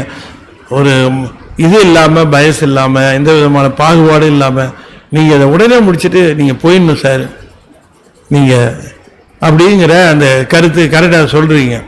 நான் இதை முடிச்சுட்டு தில்லைக்கு வான்னு சொன்ன கருத்தை கேட்டுட்டு இதை நான் முடிச்சுட்டு வீட்டில் பச்சை மிளகாய் தீர்ந்துருக்கு, கொத்தமல்லி தீர்ந்துருக்கு, அதை வாங்கிட்டு மார்க்கெட்டில் வாங்கி கொண்டு போய் வீட்டில் வச்சுட்டு அதுக்கப்புறம் வீட்டில் அந்த இதை ரிப்பேர் பண்ணுறதுக்கு, ட்ரைனேஜ் ரிப்பேர் பண்ணுறதுக்கு கார்பரேஷன்லேருந்து 2 பேர் வரேன் இருந்தாங்க. அவங்கள கூப்பிட்டு அந்த வேலையெல்லாம் சொல்லிவிட்டு அந்த ஒர்க்கெல்லாம் முடிச்சுட்டு நான் அப்புறமா கிளம்புனா என்னங்க வந்து தில்லிக்கு வான்னு சொல்லிட்டு தீட்சையெல்லாம் கொடுத்துட்டு ஒன்ற உடன் அடியார் கலந்து நிற்கவும், எல்லா அடியார்களும் கலக்கவும் கலந்து போயிட்டவர், தில்லிக்கு வான்னு சொல்லிட்டு போயிட்டவரு. அவர் போனதுக்கு அப்புறம் அந்த பணம் எல்லாம் கொண்டாங்கப்பா இந்த கோயிலை கட்டலான்னு கட்டிட்டு இருப்பாரா? நோ, எனக்கு அதுல உடன்பாடு இல்லை. என்னதான் மணிவாசகர் கதை அதுதான் சொன்னாலும், என்னதான் வரலாறு அப்படி சொன்னாலும், ஒரு இடத்துல கூட கோயில் படுத்து குதிரை வாங்க போன பணத்தை எடுத்து நான் கோயில் கட்டினேன்னு அவர் சொல்லவே இல்லை. அவர் சொல்லவே இல்லை. கோயில் கட்டினே சொல்லல. குதிரை பணம் அந்த பணத்துல தான் கோயில் கட்டினேங்கிறது, கோயில் கட்டினேன்னு சொல்லல. இன்னும் சொல்ல போனா கோயில் கட்டுறது ஒரு வேலையே இல்லை. அவருக்கு கோயில் கட்டணும். திருப்பெருந்துறை கோயிலும் காட்டினாரு. அவருக்கு கோயில் இவர் காட்டியிருக்காரு, சாமி காட்டியிருக்காரு, கோயில் காட்டியிருக்காரு. கோயில் இருந்திருக்கு, அதை பெருசு பண்ணி கட்டினது யாருன்னா ராஜா கட்டியிருப்பான். மணிவாசகருக்கு இப்படிப்பட்ட ஒரு மிகச்சிறந்த வாழ்வு அமைந்த இடமாயிற்றே இது என்பதற்காக அந்த இடத்துல மிகச்சிறப்பான ஒரு கோயிலை, அந்த கோயிலை புதுப்பிச்சு அரசன் கட்டி இருந்தான். மணிவாசகருடைய பெருமை தெரிஞ்சதுனால. ஆகையினால நாம என்ன தெரிந்து கொள்ள வேண்டும் என்று சொன்னால், இந்த பெருமானுடைய அந்த குருவருள் கிடைத்த பிறகு அங்கே சென்று தில்லையிலே அந்த ஆனந்தத்தை அனுபவிப்பதற்காக தன்னை மேலும் தகுதிப்படுத்திக் கொள்ள வேண்டுமோ என்று பெருமான் கருதுகிறார். மணிவாசகருடைய அந்த ஒரு ஈடுபாடு, அந்த அனுபவம், அதுல அந்த பெருமான் மேல வைத்திருக்கிற அந்த ஈடுபாட்டுல கொஞ்சம் கூட டீவியேஷன் இருக்காது. அந்த டீவியேஷன் இருந்துடுச்சுன்னு வச்சுக்கோங்க, இருந்தால் அனுபவம் சுத்தி விளையாது. அனுபவ சுத்தி என்பது, ஆன்ம சுத்தி என்பது பிரபஞ்சத்திலிருந்து ஆன்மா தன்னை வேறாக தெரிந்து தன்னை மரங்களில் இருந்து பிரித்துக் கொள்வது, அதுதானே. அப்படி பிரித்துக் கொண்டு அதனுடைய வாசனைகளை எல்லாம் நீக்கிக் கொள்வதுதான் அனுபவ சுத்தி. அந்த வாசனைகளை எல்லாம் நீக்கிக் கொள்ள வேண்டிய நேரத்திலே மீண்டும் பிரபஞ்ச தொடர்பாக இருக்கக்கூடிய கோயில் கட்டுதல் என்கிற பணியிலே அவர் இறங்கி இருப்பார் என்பதற்கு வாய்ப்பு இல்லை என்பது நாம தெரிந்து கொள்ள வேண்டிய ஒரு விஷயம். உங்கள் சிந்தனைக்குத்தான் சொல்லுகிறேன். எனவே அப்ப அவருக்கு இந்த சந்தர்ப்பத்தை நீங்க யோசனை பண்ணி பார்க்கணும். பெருமான் அருள் செய்துட்டார், குருவா வந்தது அவர்தான் நல்ல தெள்ள தெளிவாக தெரியும். அவர் அது வரைக்கும் மணிவாசக பெருமான் தீட்சையெல்லாம் வாங்கல. இப்ப அவருக்கு தீட்சை தருவது போல எல்லாவற்றையும் செய்து தருகிறார். அவருக்கு எல்லா தீட்சைகளையும் செய்து தருகிறார். அந்த தீட்சைன்னு நம்ம பேர் சொல்லாட்டியும் அந்த நயனத்தால பார்க்கிறார், திருநீர் வழங்குகிறார், உபதேசம் செய்கிறார், அப்புறம் திருவடியை எடுத்து சூட்டுகிறார். இதெல்லாம் பண்ணியிருக்கார். அப்படி பண்ண அந்த சூழ்நிலையில அவரு கிளம்பிட்டார். சாமி வான்னு சொல்லிட்டு கிளம்பிட்டார். இப்ப பெருமான் கிளம்புன்னு சொன்ன உடனே கிளம்பி இருக்க வேண்டியதுதான், நேரா தில்லைக்கு போயிருக்க வேண்டியதுதான். ஆனால் தில்லைக்கு அவரால் போக முடியாமல் போனதுக்கு காரணம் என்ன என்றால், அவரு கோயில் கட்டினதுனால தங்கல. அவரு அந்த பணத்தை ட்ரெஷரியிலிருந்து எடுத்துட்டு வந்த பணம், குதிரை வாங்க, குதிரை என்ன ஆச்சுன்னு கேட்கிறாரு அரசர்ன உடனே, நான் குதிரை வாங்கல, நான் இங்க பெருமானால் தடுத்து ஆட்கொள்ள பெற்றேன், நான் இங்க இருந்தேன், இந்த பணத்தை எல்லாம் நான் ரிட்டர்ன் பண்றேன், ட்ரெஷரியில போய் திரும்ப கட்டிருங்கன்னு சொல்லி அந்த பணத்தை கொண்டு கட்டி இருந்தால் இவருக்கு சிக்கல் இல்லை, விடுபட்டு இருப்பார் இல்லையா. எந்த பணத்தை வாங்கிட்டு போனாரோ அது வாங்கல, என்ன பணத்தை திருப்பி கட்டிடணும் இல்லையா. சார் வீடு கட்டுறேன்னு லோன் வாங்கியிருக்கிறோம், வீடு கட்டுறோன்னு வாங்கிட்டோம், கடைசியில் பார்த்தா கட்டுறதுக்கு சாத்தியம் இல்லை, சரியா வரலன்னு வச்சுக்குவோம். உடனே என்ன பண்ணுவோம், எதுக்கு இந்த வட்டியை கட்டிட்டுலாம் கஷ்டப்படணும், லோனை திரும்ப சரண்டர் பண்ணிடுறோம். எங்களுக்கு வேணாம், லோனு கட்ட முடியல, லோனை எடுத்துக்கப்பா அப்படின்னு சரண்டர் பண்ணிடுறோம். அப்போ பேங்க்ல இருந்து நமக்கு என்ன பிரச்சனை கொடுக்க போறான், ஒன்றும் கொடுக்க மாட்டான். வான்னு வாங்கினா வேணான்னு திருப்பி கொடுத்துட்டான். அதே போல இந்த குதிரை வாங்க வந்த காசை எடுத்து திருப்பி கொடுத்திருந்தா பிரச்சனை வராது. அப்ப என்ன ஆச்சு அந்த காசு அப்படின்னா அது காணா போச்சு, அது காணா போச்சு அந்த பணம். அது யார் எடுத்தா எவர் எடுத்தாங்கிறது மணிவாசகர் அதை இன்வெஸ்டிகேட் பண்ற அளவுக்கு கூட அவருக்கு பொறுமை இல்லை. நீ எடுத்தியா நீ எடுத்தியா நீ எடுத்தியா எல்லாம் கேட்கறதுக்கோ அதுக்கு ஒரு கமிஷன் வைக்கிறதுக்கோ இதெல்லாம் அவருக்கு நேரம் இல்லை. பணம் காணா போச்சு, குதிரை கேட்கிறார், குதிரை எங்கிருந்து கொடுக்கறதுன்னு தெரியல, நீ தான் ஆன்சர் பண்ணணும்னு சொல்லிட்டார். இந்த மாதிரி சிக்கல், இந்த மாதிரி சிக்கல், இந்த மாதிரி சிக்கல்ல சாமி வர சொல்லி இருக்கிற அந்த நேரத்தில் வர முடியாம போயிருக்கிற இந்த சூழ்நிலையில மணிவாசகர் மனம் வருந்தி பாடுகிறார். போலான்னாலும் இங்கிருந்து போக முடியல, அவரோ வர சொல்லிட்டார். அவர் வர சொன்ன இடத்துக்கு போகலான்னா இங்க சிக்கல் இருக்கு. இந்த சிக்கல் எப்படி தீரும்னு தெரியல. அரசன் ஒண்ணு பணம் இல்ல குதிரைங்கிறான். இதுலேருந்து எப்படி விடுபடுவதுன்னு அவருக்கு ஒன்றும் புரியல. கஜானாவிலிருந்து எடுத்த பணத்தை கற்ற அளவுக்கு அவரு இந்த கால மந்திரி இல்ல, அந்த கால மந்திரி.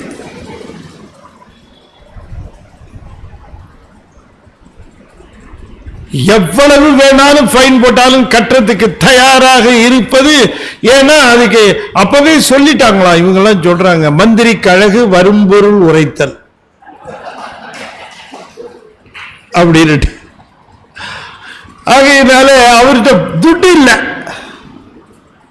அவர்கிட்ட பணம் கட்டுறதுக்கு இல்லை, அதனால பிடிச்சிட்டான் ராஜா. நல்லா யோசனை பண்ணி பார்க்கலாம். அப்படி இல்லைன்னா இவர் பணத்தை எடுத்து கொடுத்துருக்க வேண்டியது தானே. அவர் பணம் இருந்தாலும் கொடுப்பாரு. கிளீன் ஹேண்ட், பணம் இல்லை. அப்ப என்ன பண்றது? அப்ப கிடந்து புலம்ப வேண்டியதுதான். ஈசனே என் எம்மானே எந்தை பெருமான் என் பிறவி நாசனே நான் யாதும் ஒன்று அல்லா பொல்லா நாயான நீசனேன் நாசனே பிறவி நாசனே என் பிறவி நாசனே. ரொம்ப அற்புதமான வரி. நாசனே பிறவி நாசனே என் பிறவி நாசனே. ஒருத்தராலையும் முடியாது, சிவன் ஒருவனால்தான் முடியும். பிறப்பை நாசம் செய்வதற்குரிய வல்லமை சிவபெருமான் ஒருவனுக்குத்தான் உண்டு, வேற எவருக்கும் கிடையாது. நாசனே பிறவி நாசனே என் பிறவி நாசனே ஈசனே என் எம்மானே எந்தை பெருமான் என் பிறவி நாசனே ஞான் யாதும் ஒன்றும் அல்லா பொல்லா நாயான நிசனேனை ஆண்டாய்க்கு நினைக்க மாட்டேன் கண்டாயே தேசனே அம்பலவனே செய்வதொன்றும் அறியேனே. சாமி என்ன செய்யறதுன்னு தெரியல சாமிங்கிற, செய்வது ஒன்றும் அறியேனே. நீ ஆட்கொண்டு விட்டாய்,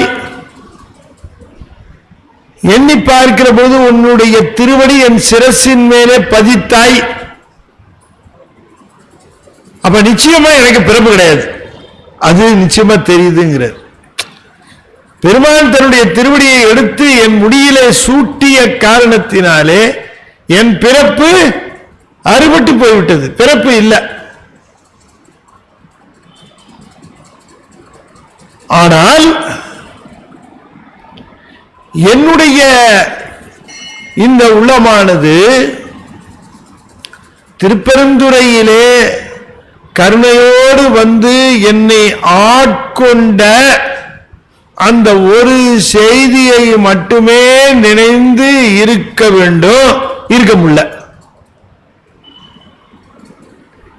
இப்ப நான் என்ன தில்லைக்கு வான்னு சொன்னாருன்னா, நான் தில்லைக்கு போகிற வரைக்கும் எனக்கு திருப்பெருந்துறையிலே அவர் புரிந்த கருணையை நான் மீண்டும் மீண்டும் நினைந்து நினைந்து நினைந்து நினைந்து பார்த்து, இல்லையா, நினைந்து நினைந்து பார்த்து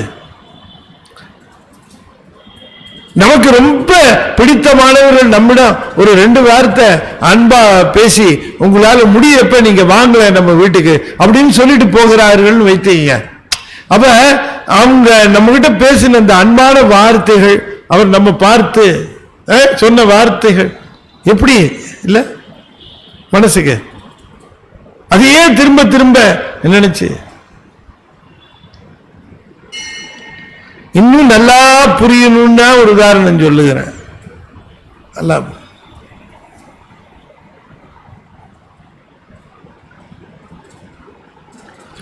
கணக்குல நீதான் ரொம்ப நல்லா போடுறேன்னு வாத்தியாரு சொல்றாருடா, நீ எனக்கு கொஞ்சம் கணக்கு கத்து கொடுத்துறியா, அந்த கணக்கெல்லாம் எனக்கு சொல்லி கொடுக்குறியா, நான் அடுத்த வாரம் எங்க வீட்டில் அம்மாட்ட பர்மிஷன் கேட்டுக்கிறேன், எனக்கு சொல்லி கொடுக்குறியா அப்படின்னு கேட்ட உடனேயே அவனுக்கு இந்த உலகத்துல தான் இருக்கிறோமா இல்ல வேற உலகம் ஏதாவது தனியா ஒரு உலகத்துக்கு நம்ம போயிட்டோமா அப்படின்னு இருந்துட்டு இந்த கணக்கை நான் சொல்லித்தரேன், நான் எங்க அம்மாட்ட கேட்டுட்டு உனக்கு போன் பண்றேன், அப்ப நீ கணக்கு சொல்லி கொடு.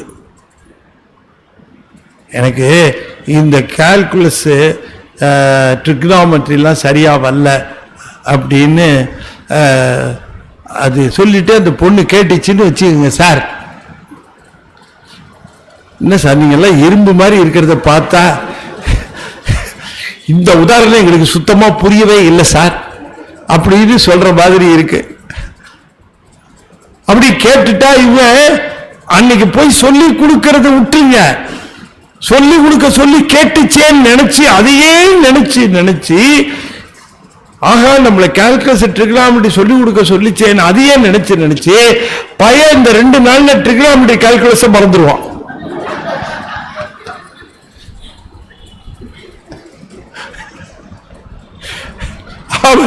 அவனுக்கு ஒழுங்கா தெரிஞ்சிருந்ததே 2 தான், அதை மறந்துடுவான். இது ஏன் நினைச்சு நினைச்சு நினைச்சு இப்ப மணிவாசக பெருமானை பார்த்து நீ என்ன பண்ற, தெல்லிக்கு வந்துரு, தெல்லிக்கு வந்துரு, நலமலி தில்லை பொதுவினில் வருக அப்படின்னு சாமி சொல்லிட்டு, சரிங்க சார் திருடி திசையில கொடுத்துட்டேன்ல சாமி வச்சுட்டீங்க எல்லாம் திருப்தி, நல்ல திருப்தி சார். சரி தில்லிக்கு வந்துரு, என்ன அங்க வந்துரு அப்படின்னு போயிட்டாரு. சரி தில்லிக்கு போக வேண்டியதானே, தில்லிக்கு போகிற வரைக்கும் இங்க அவர் தாங்கிட்ட பேசின கனிவான வார்த்தைகள், தன்னை பார்த்த கனிவான பார்வை, தன்னை தொட்டு ஸ்பரிசித்த அந்த கனிவான தொடுதல், இதையெல்லாம் நினைச்சு நினைச்சு நினைச்சு நினைச்சு ஆனந்தப்பட்டுக்கிட்ட அந்த ஆனந்தத்தோடைய மெதுவா அப்படியே தில்லைக்கு போய் சேர்ந்து இன்பத்தை அனுபவிச்சிருக்கலாம் இல்லையா இல்லையா? ஆனால் இது அனுபவிக்க விடாமல், இதனை முழுமையாக அனுபவிக்க முடியாமல் அவருடைய பிராரத்த வினை தடுத்தது. அந்த பிராரத்த வினை என்று சொல்லக்கூடிய ஒன்றுக்காக அவர் தன்னுடைய வாழ்நாளிலே அதை சீர் செய்ய வேண்டிய கடப்பாட்டிலே இருந்த காரணத்தினாலே அதைத்தான் திரும்ப திரும்ப சொல்லுகிறார் சுவாமி. என் பிறவி நாசமே என்கிறார். என்னுடைய பிறவியை அறுத்து விட்டாய். நான் யாதும் ஒன்று யாதும் ஒன்று யான் யாதும் ஒன்று அல்லான்னார். யான் யாது ஒன்றும் அல்லான்னு சொல்லிக்கணும். அந்த உண்மை எடுத்து இதுல போடணும். யாதும் ஒன்றுங்கிறத விட யாது ஒன்றும் அல்ல. நான் எதுவுமே ஒரு பெருமானம் இல்லாத ஆளு. அப்படிப்பட்ட எனக்கு தேவரீர் நீ இந்த அற்புதமான அந்த உபதேசங்களை செய்தீர், தீக்கைகளை செய்தீர், நீசனேனை ஆண்டாய்க்கு என்று குறிப்பிடுகின்றார். இந்த நீசன் என்று சொல்லக்கூடிய சொல் எது என்ன என்று கேட்டால் அதுக்கு பொதுவாக சொல்லுகிற பொருள் இழிவானவன், தாழ்ந்தவன் என்றெல்லாம் அதுக்கு சொல்லுகிறார். இங்க இந்த நீசன் என்கிற சொல்லை ஏன் சாமி பயன்படுத்துகிறார் அப்படின்னு நம்ம பார்க்கணும். நீசனேனை என்று குறிப்பிடுகிறார். நீசன் என்று சொன்னால் நன்றி மறந்த தன்மையிலே இருத்தல், நன்றி மறத்த தன்மையிலே இருத்தல், நன்றி கொன்றவனாக அந்த நன்றி மறந்த தன்மையிலே இருத்தல். நான் பொல்லா நாயான நீசன்கிறார். பொல்லா நாயினார், வெறும் நாயின்னு சொல்லாம பொல்லா நாய் என்று சொன்னார். நாய் என்றால் தலைவனை அது மறவாமல் இருக்கும். நான் இங்கே என்னுடைய சூழ்நிலையை, இங்கே நான் என்னுடைய அந்த உயர்ந்த அந்த பக்குவத்தினுடைய அந்த நிலையை நான் எண்ணி பார்க்க முடியாமல் என்னுடைய வினைகளை தீர்க்க வேண்டிய சூழ்நிலையில பிரபஞ்சத்தோடு சம்பந்தப்பட்டு விடுவனும் என்கிற அச்சத்திலே இருக்கிறேன். அந்த அச்சத்திலே இருக்கிறேன்.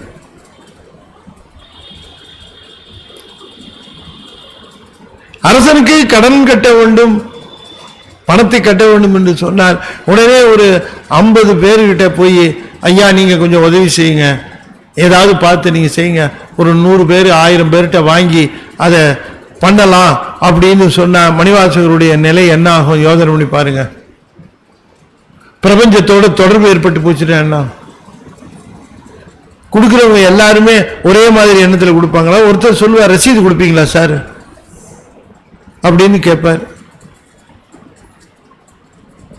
அப்ப இந்த மாதிரியான பிரபஞ்ச தொடர்பு வந்து விடுமோ, இதை செட்டில் பண்றதுக்குள்ள எனக்கு ஏதாவது ஒரு விதத்துல இந்த அரசனுடைய இந்த வழக்கை நான் நேர் செய்வதற்குள்ளே எனக்கு ஏதாவது பிரபஞ்ச தொடர்பு வந்து விடுமோ என்று அஞ்சுகிறார்.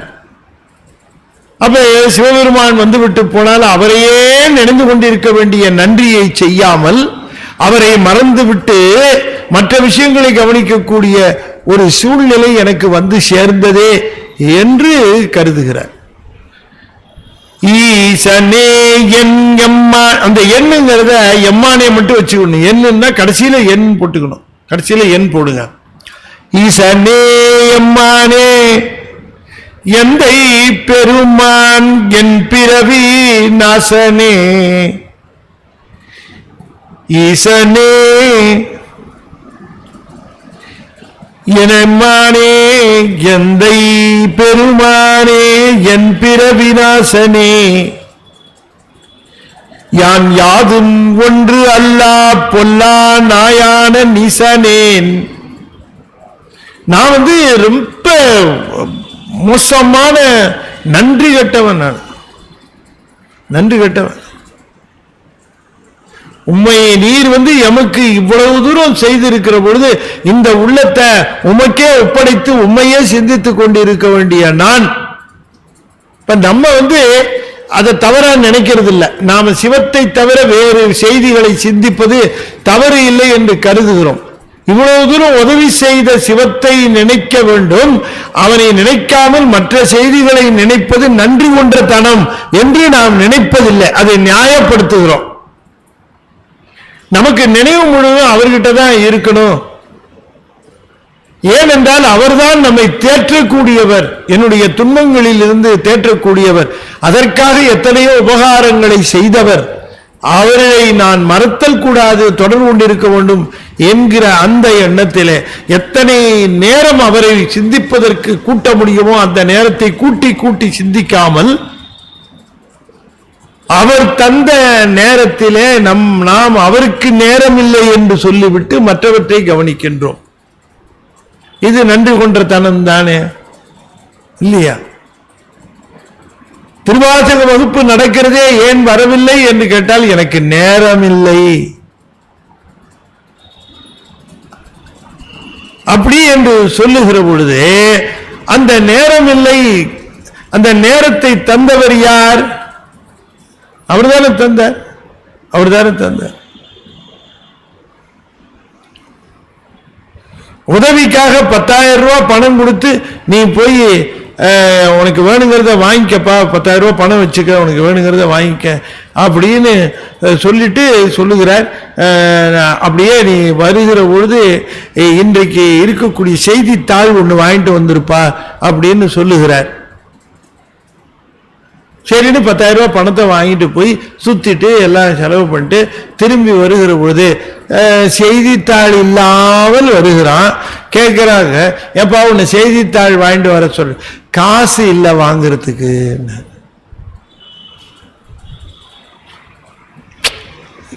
புரியுதா?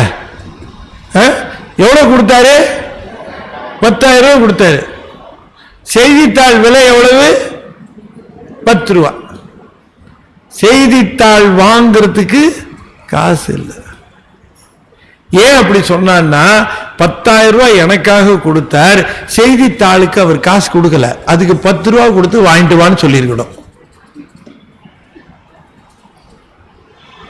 அப்படி நீ போய் வாழ்ந்து விட்டு வா என்று எனக்கு இவ்வளவு நேரம் வாழ்க்கையை தந்தது எனக்காக தந்தார்.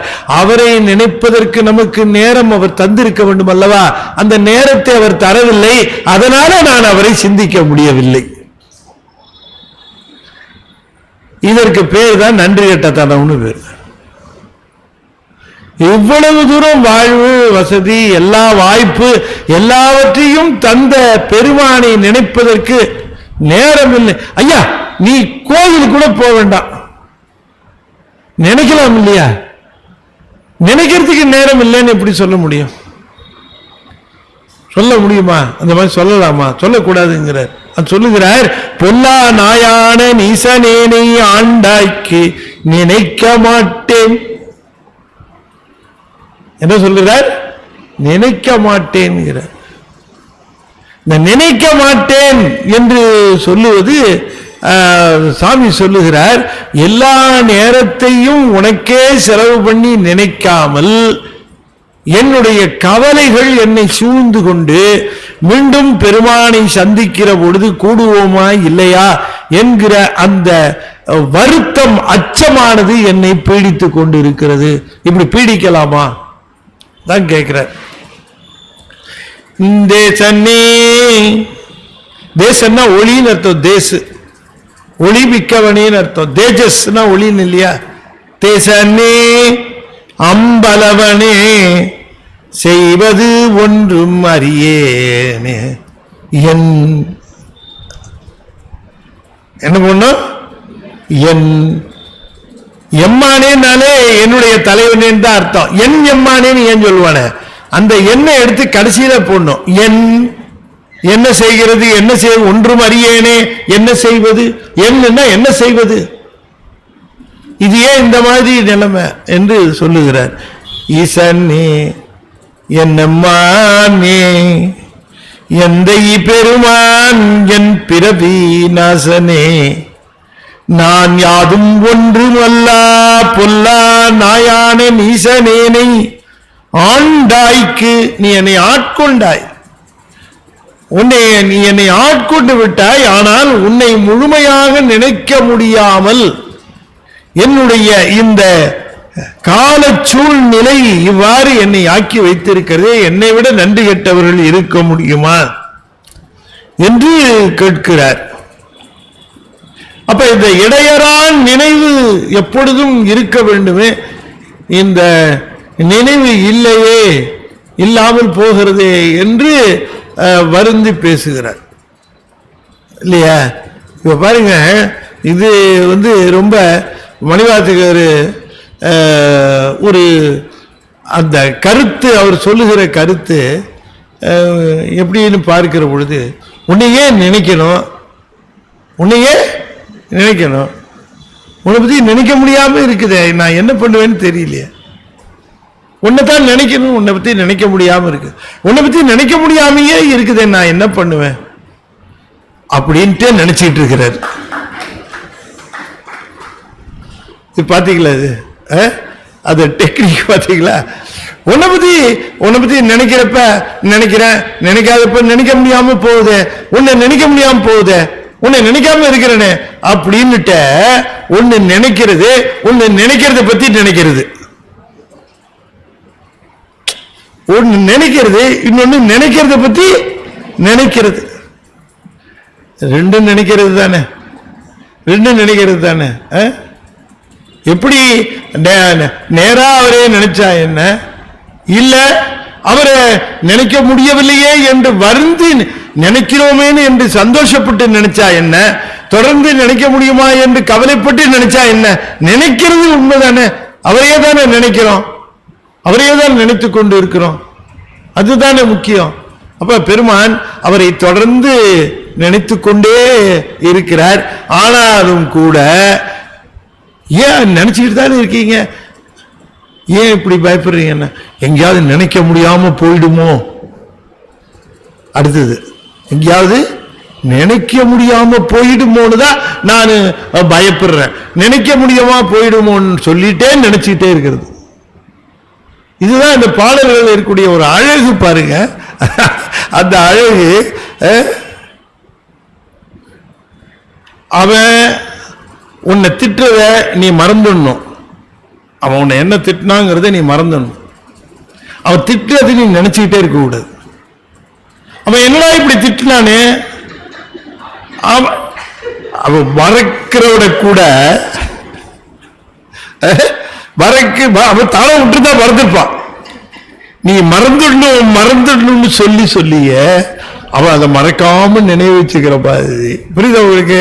அது மாதிரி நான் மறந்துடுவனும், நான் நினைக்காம போயிடுவனும், நினைக்காம போறதுக்கான சூழ்நிலை எல்லாம் உருவாகிட்டு இருக்கேன், நான் நினைக்காம போயிடுவனும், நினைக்காம போனா என்ன மாதிரி நன்றி கேட்டவன் யார் இருக்கிறான் அப்படி என்று சொல்லி ஆற்றாமையினாலே அரற்றுகிறார் என்று சொல்லி இந்த அளவிலே இன்றைய தினம் இந்த ஒரு பாடலோடு நாம் நிறைவு செய்து மீண்டும் வருகிற வியாழக்கிழமை நாம் தொடர்ந்து 52வது பாடலிலிருந்து சிந்திப்போம் என்று சொல்லி நிறைவு செய்கின்றேன்.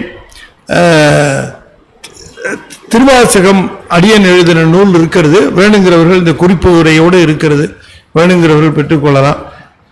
திருஞான சம்பந்தர் ஆங்கிலத்திலே காமிக்ஸ் புக் இருக்கு, குழந்தைகளுக்கு வாங்கி தாருங்கள் என்று சொல்லி இந்த அளவில் நிறைவு செய்யும் முகமாக இப்பொழுது 5 எழுத்து 5 முறை ஓதுவேன். நண்பர்கள் தொடர்ந்து ஓத வேண்டும் என்று திருவடி பணிந்து வேண்டி ஒரு சின்ன செய்தி. இங்க பாம்பன் சுவாமி கோயில், பாம்பன் சுவாமிகளுடைய அடியார்கள் குறுந்தகடுகள் வெளியிட்டு இருக்கிறாங்க, முன்ன வெளியிட்டது. இந்த குறுந்தகடுகள் உங்கள்கிட்ட குறுந்தகடு பிளே பண்ற அந்த சிடி பிளேயர் இருக்குமானால் நீங்க எடுத்துக்கலாம். இங்க இருக்கிற இந்த குறுந்தகடு அது பாம்பன் சாமியுடைய பாடல்களும் அடியேன் சொன்னிய விளக்க உரையோட இருக்கு, அதுல விளக்கம் சொல்லியிருக்கேன். இதுல இந்த முதல் மண்டலம் பாடல்கள், அதில் முதல் மண்டல சாமி 6 மண்டலம் பாடியிருக்காரு. முதல் மண்டலத்தில் 1266 பாட்டு முதல் மண்டலத்துக்கு, 1266 பாட்டுக்கும் விளக்க உரை சொல்லியிருக்கேன். இதுல அது முதல் மண்டலம் முழுக்க இருக்கு. இன்னைக்கு 5வது மண்டலமும் 6வது மண்டலமும் வெளியிட்டாங்க. 6 மண்டலமும் அடியேன் பேசியிருக்கேன், அதுல முதல் மண்டலம் முழுக்க பேசியிருக்கேன், மித்ததுல செலக்டட் சாங் சொல்லியிருக்கேன். அதோட பாமன் சுவாமியுடைய பாடல்கள் பாராயண திரட்டு புத்தகமும் இங்க இருக்கு. அந்த புத்தகம் இந்த குறுந்தகடு, உங்களுக்கு குறுந்தகடை பிளே பண்றதுக்கு வாய்ப்பு இருக்கும்னா எடுத்துக்கோங்க. ஏன்னா நிறைய பேர் சிடி பிளேயர் இல்லைங்கிறாங்க. அந்த குறுந்தகடு இங்க இருக்கு, எல்லாம் இலவசம்தான், அந்த புத்தகமும் இலவசம்தான். இங்க எடுத்து வெளியில வச்சிருவாங்க, வேணுங்கிறவர்கள் அம்மா வெளியில எடுத்து வச்சிருமா, அதை பெற்றுக்கொள்ளலாம், எடுத்து செல்லலாம் என்கிற அந்த செய்தியை உங்களிடம் சொல்லிவிட்டு, கொஞ்சம் தான் இருக்கு, வேணுங்கிறவர்கள் எடுத்து, வேணுங்கிறவங்க சிடி கொண்டு போய் வச்சு என்ன பண்றது, சிடி பிளேயர் இல்லைன்னா புத்தகம் எல்லாரும் எடுத்துக்கலாம், புத்தகம் எல்லாம் நிரம்ப இருக்குது புத்தகம், அதை வேணுங்கிறவர்கள் எடுத்துக்கொள்ளலாம் என்று சொல்லி இந்த அளவிலே நிறைவு செய்யும் முகமாக 5 எழுத்தை 5 முறை ஓதுவேன். அன்பர்கள் தொடர்ந்து ஓத வேண்டும் என்று திருவடி பணிந்து வேண்டிக் கொள்கின்றேன். ஓ நமச்சிவாய, ஓ நமசிவாய, ஓம் நமசிவாய, ஓம் நமசிவாய, ஓம் நமசிவாய, ஓம் நமசிவாய. திருச்சிற்றம்பலம். தென்னாடுடைய சிவனே போற்றி. வெற்றிவேல் முருகனுக்கு. திருச்சிற்றம்பலம்.